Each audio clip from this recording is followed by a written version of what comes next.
முதுமையில் நம்மை யார் பார்த்து கொள்ளப் போகிறார், நமக்கான சேமிப்பை நாம் எப்படி சேமித்து வைத்துக் கொள்ளப் போகிறோம் என்ற எண்ணோட்டமும் மனதிற்குள் ஓடிக்கொண்டிருக்கிறது. என் குழந்தையே, உன்னுடைய இந்த இளமையை நீ பயன்படுத்திக் கொள். முதுமை உனக்கு நிச்சயமாக வரத்தான் போகிறது.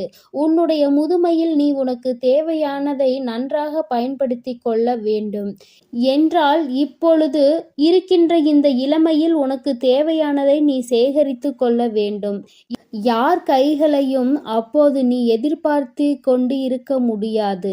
குழந்தைகளை பெற்றெடுத்தால் அவர்களை வளர்க்க வேண்டியது பெற்றோர்களின் கடமை.